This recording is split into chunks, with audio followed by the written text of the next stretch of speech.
नमस्कार, मी पंजाब डक हवामान अभ्यासक मुक्काम पोस्ट गोगली धामणगाव तालुका सेलू जिल्हा परभणी।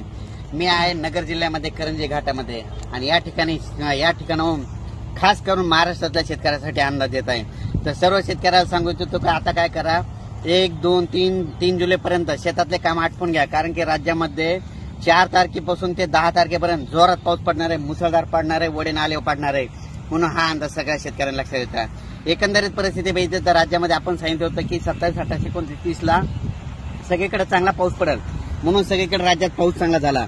आता सर्व शेतकऱ्याला सांगू इच्छितो की राज्यामध्ये आता जवळपास 1, 2, 3 दरम्यान भाग बदलत पाऊस पडणार आहे।